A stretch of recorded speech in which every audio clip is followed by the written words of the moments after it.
I lost my way with horses. And it wasn't until I went to this training, I volunteered to be the first client to go in front of these incredible mental health professionals and horse professionals. They invited me to have the horses move in a circle around me. And I couldn't get any of the horses to move. And it's not like I knew nothing about horses. I mean, I had a lifetime of experience, and I just started bawling. And as soon as I did that, they all came toward me.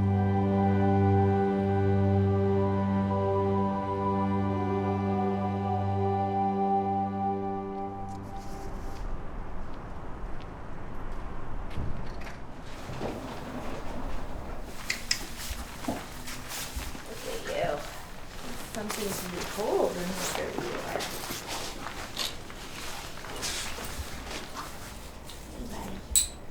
Hi, my name's Kristen DeMarco, and I'm an equine specialist, which is just a fancy way of saying I grew up riding and training horses.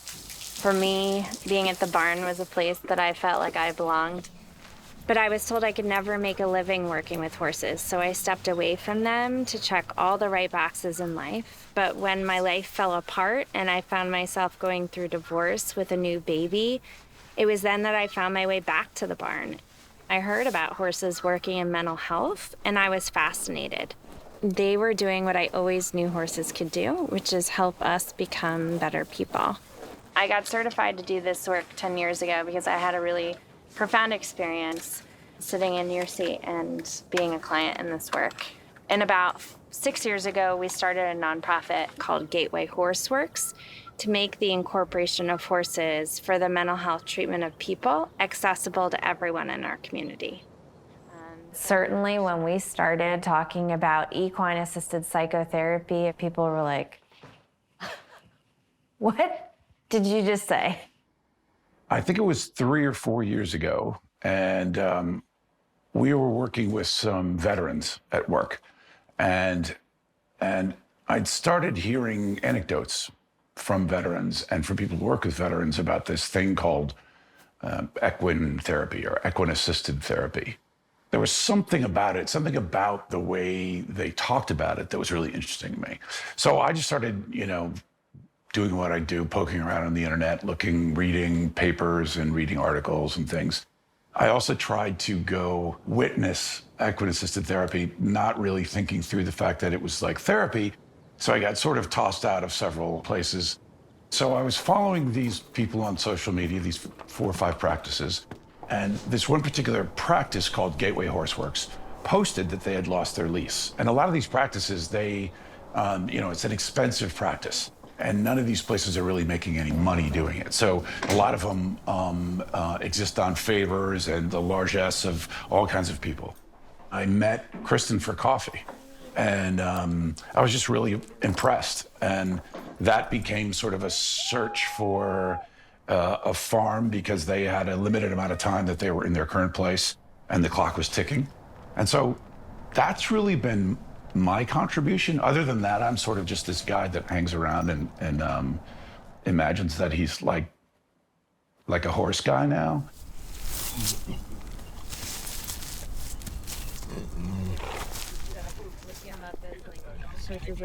And they especially pointed out that connection was. I'm Amber KLIMOVITZ. I came to this work about 3.5 years ago. I've worked as a social worker for about 17 years. In all the jobs I've held as a social worker, I've always felt like talking and talk therapy fell short for a lot of people. For some people, it can be re-traumatizing to kind of be pushed or expected to talk about something they're not ready to talk about. Some people are talked out by the time they got to me. They'd already been asked to tell their story to a psychiatrist and a psychologist and a nurse case manager and all these people. And they would get to me and just be like, read my file. I'm not telling this over and over and over again. So we do this activity with some cards that have pictures of horses on it. And it's just a way for us to get to know a little bit about where you are and where you hope to be so that we can build this experience with you in the moment. We're going to be taking those words and ideas and themes and kind of visually representing them on the board as we kind of go around the circle. So where I'm at with willingness, you see these two horses and they're being really willing to be with each other. Where I'm the horse right here in the back. All the way far away. Don't want to be involved, don't want to talk. I may be like social and stuff, but that doesn't really say willingness. You know, it's just a mask of many that I have. What's your second part? Oh, where I want to be at? Yeah. I want to be where the crowd's at. I have a single horse, just like one solitary horse, but he looks strong, and he looks like he's looking off into the horizon, into the distance, and you know, I think that says a lot about where I am right now. Even though I'm with a crowd of people, I still feel very lonely, but you know, I do have a sense of direction today, and I think that the inner strength, physical strength, you know, spiritual strength is all what we're trying to gain here, what I'm trying to gain personally. So even though he looks like alone, you know, maybe the worst is behind him. Maybe the worst is behind me. And then my second card is a horse and it's young. For me, one of my biggest motivators is my children. So, you know, trying to stop the patterns of being away from them, but also being present when I'm actually there, present mind, body, spirit, being a strong father, a guiding father. It looks like the horse is like guiding. You know, and that's not something that I always had, was positive guidance. So I think finding that inner work will bring a lot outwards, you know, to everyone, especially my children. So, yeah, thanks, guys. So where I heard that you hope to be is where the crowd's at. Stop the pattern of being away. Be present and guiding. Happy, less anxious, running with the crowd, applying the practice. What do you hear that you have in common there? A lot of hope. I want to be back with the people, part of society. Part of something. There was a lot of movement here, but not here. The very first time I was put through sort of what we do here, Kristen said, well, if you're interested in this whole thing, the first thing that has to happen is you have to go through it. So we drove to the farm, and there's one horse in a pasture, small kind of area, and we walk in there, and I'm confused because at this point, I don't know if like what's going to happen here. Because we're working in metaphor out here, some things might come up that feel really similar to something that's going on at home, in a relationship, at work. So if something comes up you'd like to process, we're here and we can do that. But we also let everybody know to not feel pressured by us to bring up anything in particular. So it's really up to you to decide if it's the right time or place to bring up something. So as we move in here with them, we'd like you to, for those of you who haven't met them, to introduce yourself to them, but also to work on creating a fellowship. You think of a horse as like saddles and all that kind of stuff, and the horse is just standing there. And she says, well, you know, go say hello. So you walk toward it and you have all these thoughts of like, am I gonna scare it? Is it gonna scare me? Is it gonna like jump up in the air? Is it gonna like, I'm not a horse person, see? But as you kind of get closer to it, your hand automatically goes up to sort of, I don't know, do you pet a horse? I suppose you do. And for me, the horse moved away a little bit. Obviously like, whoa, whoa, whoa. You know, kind of like, who are you?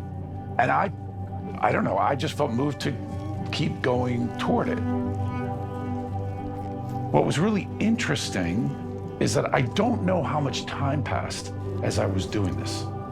And I think it was more than I thought. And Christian was just standing off to the side. And I remember like how sunny it was, and I remember like the grass and the tree. I mean, I remember it completely. In that moment, I didn't feel the need to do anything else. This is a little proxy for how you interact with other people. This is a proxy for how do you get people to do things with you. This is a proxy for how do you relate to people and their power and your power. And I didn't know it at the time, but the only way you were going to get that horse to kind of move is kind of get it to trust you and want to go with you. You get to that kind of quickly as a feeling. In those moments, all kinds of things are happening that could be just really valuable. And sorry, I don't have better words and I don't have better descriptions, but I felt like I was just able to just be. You know, I wasn't focused on like if the horse liked me, if the horse wanted to be pet. I was able to just be. Yeah. Who would have thought I would have had so much fun petting a horse? I was trying to talk to it. Yeah, Yeah. they're good listeners. Every time Willow took a step forward, I'm like, felt some type of way. I'm like, But I kept on coming back. It's pretty like an emotional experience, I guess. I mean, it definitely helped like anxiety-wise. It's definitely like lessons that for me. Yeah. For addicts, you know, if you get uncomfortable, you use whatever your problem is. You know? So you have to learn how to be comfortable. Maybe not feeling too great, you know, maybe not being on top of the world or high or whatever it may be. But it can be done. We're learning. Yeah, we're learning.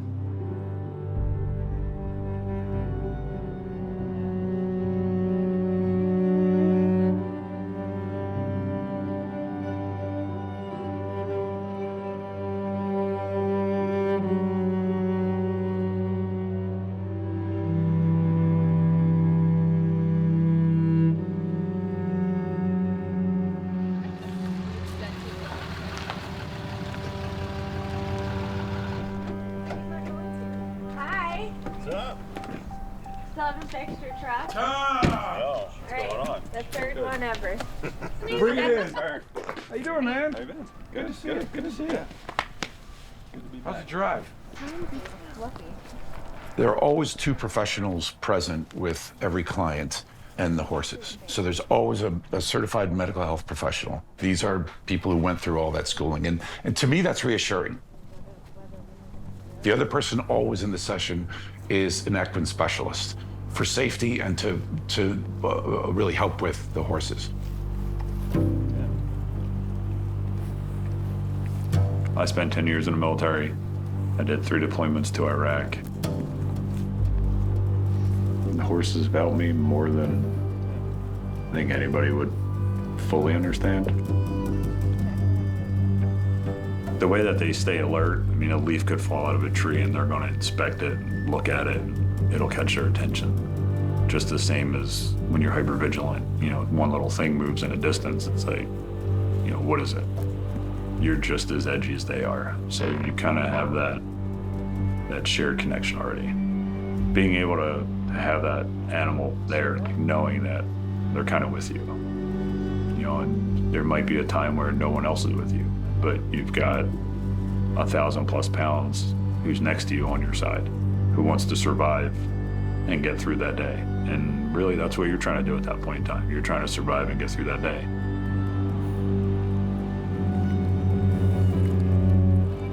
A horse, even though it's gigantic, is a prey animal, right? Now that seems strange because we think of prey animals as like rabbits. But in truth, in evolutionary terms, the reason horses are still around is because they got really good at running away from things like bears and mountain lions. They need to be able to read everything with precision in order to keep them and their herd safe. Because that's a horse's best defense. And it's always moving its feet to make sure its feet are clear and on hard ground. So if it needs to run, it can run. And it can outrun just about anything. They're not trained to do this. We let them be horses. So how are you today? Good. You know, it's a beautiful Sunday. I didn't, you know, the weather is so unpredictable these days. You know, it seems like whenever I come up to the farm, it's like, it's perfect. So when you met her, you were hesitant to put your hand out on her. Yeah, because I hadn't really touched an animal in over 30 years, you know? I wanted to respect their boundaries. I wasn't quite sure of how to enter their space. And Remy, she seems like the one that welcomed me the most, you know? She stayed close to me as I was walking and Followed you. you remember that? Yeah. I was one of those young people who caused harm. At the age of 15, I ran away from home and joined, you know, kind of like a gang, if you will. Just trying to make sense out of it over the years, because it wasn't how my mother and my grandmother raised me. You know? I know I have a lot to atone for. My transformation was accepted by Remy and the other horses, quite frankly. You know, I walked out of here feeling like, okay, I'm doing all right. We started the organization with this guiding vision to make it accessible to everyone in the community. We started a full-scale reentry program on site at the Chester County Prison. Good morning, how are you? Riding with a few extras. And we added anti-human trafficking survivors and people who are experiencing grief and bereavement and folks in inpatient recovery centers and kids who had experienced trauma and justice-involved youth. All right, come on in. If you've tried to tell any of your family or friends about what we do here, they don't believe me. They're like, how the hell do you have horses in a prison? My friend was like, what? Horse therapy? What is that? When I told my cousin, he was like, yo, like, what do you get to ride and shit? Remember, I didn't want to touch the horses stuff. No, I was really skeptical about coming here. I was like, I don't know. I guess we like pet horses and like talk about our feelings and shit. I was like, I don't know. Maybe we get to ride them. Maybe we don't. Maybe we're like cleaning out stables or something. It was not what I expected at all. It was actually just more about like, just being empowered and just being able to come to like a safe space. And I really found like peace coming here every Thursday, you know? It's hard when you're incarcerated and you're kind of reminded every day, but when we're out here, it's just about who we are and growing. I love it. I'm so appreciative of it. I'm glad I did it. And I touched a horse, which was awesome. And now I can't get off him. I hug him all the time. Like, I can't let him go. so what is it about out here with them and peace? And they don't judge. Like, I'm all right coming out here, just sitting here and having them out there, but it's something about, and I'm not wild about freaking animals. I put that out there. Yeah, for sure. But just being around, there's something about it that just, it's all right. It's all right. For me, it's like I suffer from trauma issues. And anybody, the women that know me know I'm always on guard. Something happened. Something happened. I'm not right or wrong. Yeah, you're right. Here, it's just easy. It's peace. Yeah. And it's the horses. Yeah. That's weird, right? But it works. It is really crazy. But it works. That's why I said the dynamics is weird. There's times where we have had small fighting and bickering back and forth in there, and then when we come out here, it's like it's dead. Everyone, the beef's gone. We're in a whole different energy, and it's amazing that it can like change like that. Where I find my peace is outside. I feel like I can just be me. And what the horses give me is just getting out what I want to say, because sometimes I can't say it like to somebody, but I can say it to the horse. The one thing that you three ladies have never done is made us feel like anything that our past was that got us here. That's right. You guys never judged us on it. Out there in the real world, guarantee we're being judged. I mean, I'm even being judged by friends and family, I'm sure, but not here. You know, we're treated as humans. I feel that to be incarcerated at this time, this was the right time for me, because I was able to be a part of this. When the program came over here, I was the manager at a correctional center here. Yes, when it started, everybody was kind of like, I don't know about that. With the women It was interesting to see how, after a few sessions of the program, they were acting different inside the building even. There was less misconduct, there, people were getting along a little better, and it just seemed like the atmosphere was changing. I love these horses. I was surprised with the men because, you would think with the men, a little more standoffish, manly, haha. No, they kind of dove in and they all seemed to enjoy it. Maybe like 3 weeks ago, I wouldn't have done this, but like I said, every week I try to get better.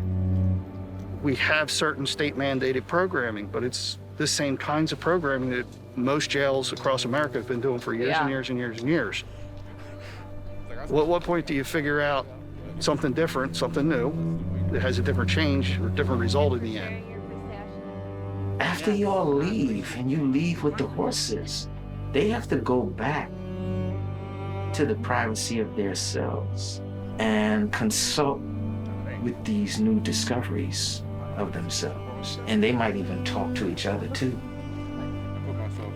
The spark for that discovery can be lit by the experience with the horses.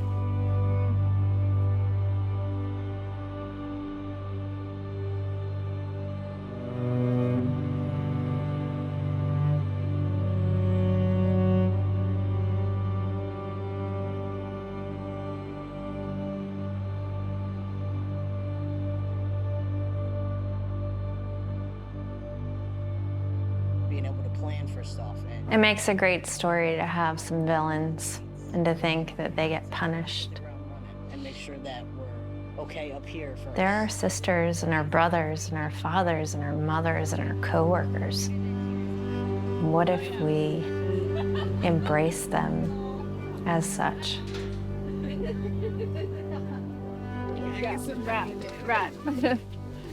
All right.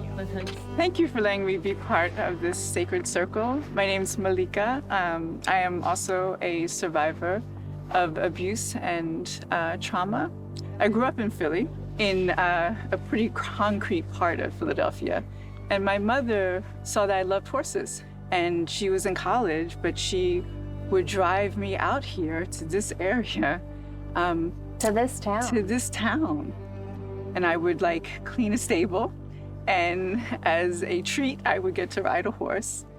And when I think back on it, I think it was her way of knowing, right, that there was something good and restorative about being connected to the land and to these creatures. And I lost her when I was 21 years old, and I haven't been back to this area since I was 12. So it's really an honor to be back here and to be with you all.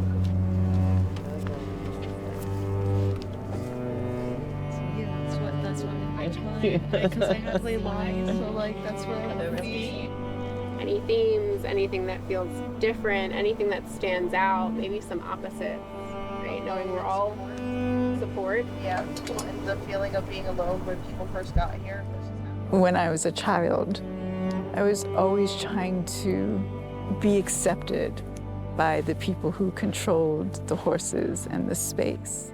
I was always trying to bend myself around them, their norms, their approval.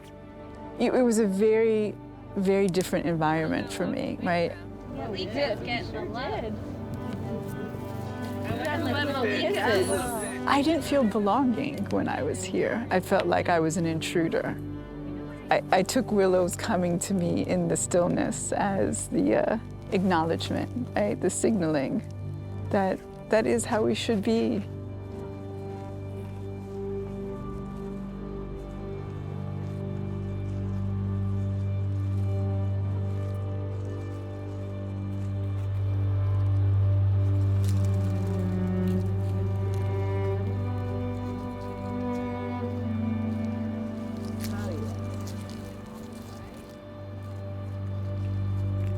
In our training in this work, we're taught to pause. And the power of that and what happens in between talking and not talking, or action and no action, can be some of the most impactful moments. And I think that the horses nurture that in people. And I think horses help us remember the best parts of who we are.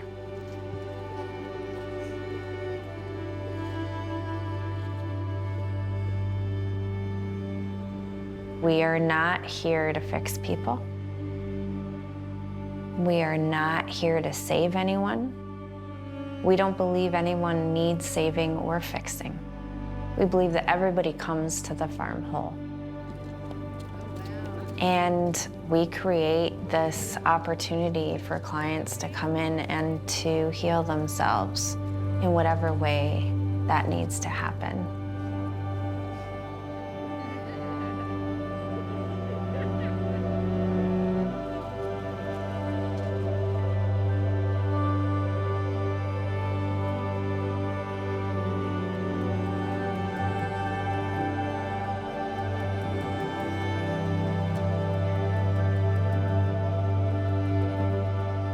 While this is a bit of an alternative therapy at the moment, our hope is that we'll keep learning and keep understanding to the point where it's not so much of an alternative. And our culture and our systems can kind of embrace it. Insurance can pay for it. Insurance companies can feel good about paying for it. We already know so much about mindfulness and meditation. We know so much about the benefits of the wilderness and about nature. And this is just another tool in the toolbox. I think it's really important that the work of self-examination and of healing is not bound to privilege. And I think part of why this place is special is that it is part of the work of saying that all of us deserve an opportunity for reflection and healing and wholeness. That opportunity cannot be tethered to what you possess. Then everyone has a stake in this, including the horses. So they have a right to weigh in and assist with the transformation because it bodes well for them. I think we're on a very small planet. And I think we're realizing that in a very real sense for the first time, and that there are limits to how we can behave, what we can consume, how we can treat the planet, and we're all gonna have to live with each other. And so that demands a different way of thinking about how we all interact, and quite frankly, how we take care of each other, and how we figure out what kind of world we want. In a dream way, could we get to everyone? I mean, it'd be awesome. Horses everywhere. But the real dream is just that everyone gets some sort of support that works for them, so they have the chance to, you know, make their family better, their community, or their workspace, or their whatever. And we do that enough, and we share everything we learn with everyone else. If that works, that's the dream. And if we could get to everyone, that would be the bomb.